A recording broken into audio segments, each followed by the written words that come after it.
pamamagitan lang ng pagbasa ng kanilang mga mukha. Can you read it? Can you read it?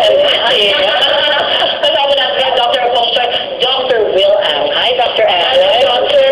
Good morning. Hello, morning. Good time, Mom. So, first question, paano nalalaman ang kapalaran ng tao sa pamamagitan ng kanyang mukha? Usually talaga nakikita sa mukha. Kasi ito yung mukha natin lagi nakikita ng tao. Una pa lang, pag nakita pa lang, nakikita na agad sa mata kung malungkot, masaya. So, yung mukha ito sa aura. Kasi kadalasan yung aura ang nakikita. Diba? Kasi, kuminsan kasama na rin dun eh. Kasama na rin. Kasama na rin eh. Mukha pa lang, kasama na rin yung Oo, aura. kasama na rin yung aura. Kasi kung anong, let's say, may ginawa kang hindi maganda, lumalabas sa aura mo eh. Pero Lumalabas. so nakita mo isang tao, tapos nakasimangot siya, pero does it automatically mean na malungkot siyang tao? Hindi naman lahat. May mga tao talagang mahilig nakasimangot lang. Pero hindi lahat na nakasimangot, ibig sabihin galit o what. Talagang ganun lang yung mukha nila. Pero may mga tao talaga na kung minsan masaya, pero yung mukha naman nila, hindi naman talaga totally wala naman sila nararamdaman. Talagang masaya lang yung mukha. Depende sa kung anong klaseng mukha meron yung tao. Okay. So, inborn skill ba ito na pag-aaralan? What if gusto ko yung natuto mag-read ng face? Pwede ba yun? Pwede, pero kung minsan kasi sensitive, kailangan pupunta pa tayo sa somewhere in Malaysia para mag-aaral lang. Kasi hindi naman basta dito lang nakukuha yung pag-aaral yan eh. Alright. Saka kung minsan, kasi pag dito natin natutunan yan, kung minsan, ang intention natin, kumita ng pera. Kasi dinadaan sa pera lahat ang ulam. Which is dapat ang ulam, hindi dinadaan sa pera. Oh, okay. Have you guys ever tried face painting? Parang sa party lang, di ba? Face reading, have you had your face read? Or any sort of parang panghuhula, have you tried? Never ba, pero palm reading I've tried it. Okay. Yes, it's the first time ever. For everything and anything. But when I was a kid, but I don't remember. Ganun na talaga. Alright. Pagdating sa pagbabasa ng mukha, Doc, if you read, how is it, the lines? Do you read the eye, the shape of the eye? Ito lahat sa line. Sa lines lahat. Kasi yung importante yan. So, paano pagbata, walang lines, pwede pa rin? Ang bata kasi hindi naman hinuhulaan dapat eh. Kasi hindi pa hilog sa panahon yung mukha. Dahil anong age hinog na yung mukha? Kadalasan pag 16, 17, 18, 19, yan, pwede na yan. Pero kung sasabihin natin mga 10, 11, nagbabago eh. Okay. Nagbabago. Hindi natin makikita yan. Kasi kung baga sa hindi pa hinog. Wala. Kasi alam mo, uso siya for yung cosmetic surgery. Botox, for instance. Paano pag may pinagawa? Yun ang minsan nakakasama. Kasi kung minsan, marami, no? Hindi lang naman, hindi na lang ako magbabanggit sa pangalan. Yung iba talaga halos talagang naging nega. Talagang ang dami nangyayari hindi maganda sa kanila. Kasi nga, magkilalitan nila yung itsura nila. Marami eh. Pero nakaka-apekto din. Nakaka-apekto din. Kapag ginago mo yung ilong mo, iba rin yung magiging kapalaran mo. Ganun ba yun? Minsan nakaka-apekto. Kung minsan nakakasama din. Kasi kung baga sa may binago ka eh. So, okay. So, dapat walang babaguhin sa mukha para kung pwede. But you also, I know that kanina kasi nagpabasa earlier, nag-refer ka din sa aming kamay. So, this is something that most people wouldn't change anyway, di ba? So, is that why you do that? Para there's a... Yung case, may nakita ako sa inyo negative. Iko-compare ko yung face niyo sa top niyo para makita ko kung tama yung sinasabi ko. Kasi kung minsan, di ba, meron tayong nilalagay sa mukha, powder. Minsan naman, meron tayong mga tawag na peklat. So kung minsan, parang may harang. Okay. Ito natin So, titignan. let's say kung magka-tugma yung face at saka yung palm. Saan natin sasabihin? Paano pag one is different?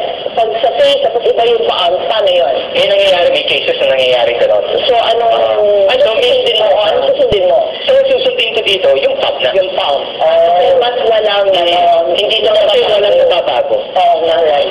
Ito naman, ito na dito ating mga celebrity guests. We have Jason, that's of course Sam. Could you please read kung ano yung nakikita mo sa kanilang kapalaran? Sa success tigil eh. Maraming pwedeng hindi maganda nangyayari sa kanya. So lahat ng mga success na gusto niyang puntahan, medyo pigil. Walang push eh. Kumbaga sana wala akong nakikita. Kaya kulang. So kung meron ka mang mga dumarating sa'yo, pansamantala lang, temporary lang, agad-agad mawawala.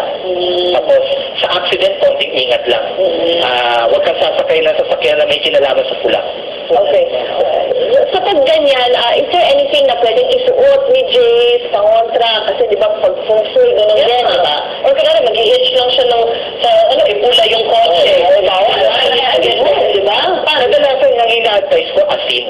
Kasi yung lucky charm naman kasi, hindi naman ibig sabihin, pag binili mo yung lucky charm, ibig sabihin, malaking magagawa sa'yo na. So bakit asin? Oo nga. Kasi yung soap, nagtataboy ng spirit yan eh. Saan niya dadalhin? Ilagay niya lang sa isang plastic, tapos ilagay niya lang sa bag niya, o di kaya sa pocket niya, o di kaya sa wallet niya. Magkala ako sa Asin na ba? Isang kilo. I have a question. Yung asin na nabibili sa grocery? Yung asin na tinatawag natin na yung tinatawag natin na durug-durug, yung iodine. Yung mga matitigas.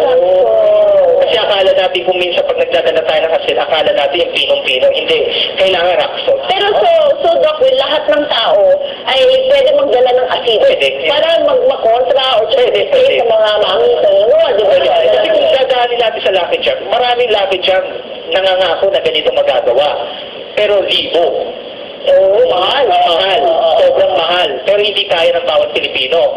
Di ba? Pero kung minsan hindi nila naisip, yung Lucky Charm, pera lang yan. Pinagkakakitaan ng mga feng shui expert. Dinadaan lang nila. Parang, kumbaga sa inutakan lang nila yung tao. Okay.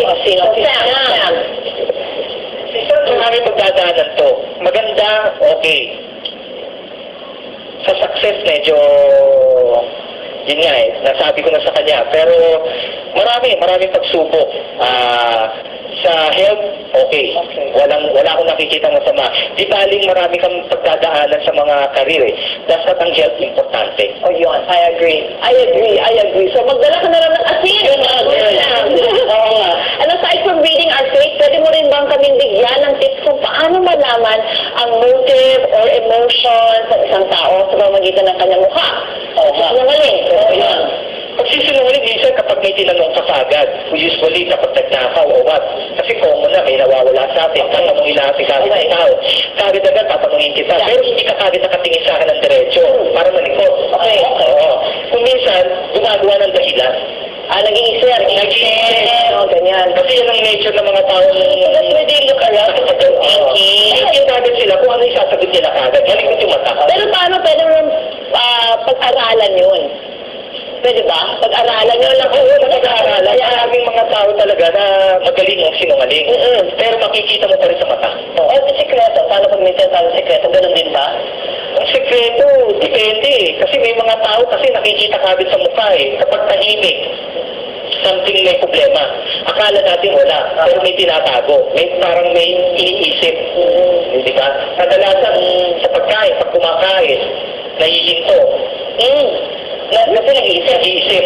Ano ba yun? May pinagdadaanan. Oo nga. Hindi gusto. Hindi masyadong gusto ka. Alright, ito naman kapag may ginawang kalokohan. Naku, usually yung mga bata, di ba? Anong itsura nila or how can you know kapag may ginawang kalokohan yung isang tao? Ang bata kasi minsan, madali silang gumawa ng kwento eh. Uwi pa lang, ang dami na nilang kwento. Minsan kung kilala niyo ang anak ninyo, alam mo kaagad eh.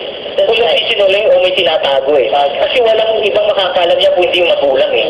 Kasi kapisado na magulang ang dalaw ng anak nila. Diba? So, walang sekreto dyan. Kasi makikita kaagad ng magulang. Okay, well, thank you so much. Well, and if anybody wants to look for you or to get in touch with you, pwede kayong tumawag sa 9963200. Okay. Thank you. Alright, maraming salamat. Thank you guys. Thank you.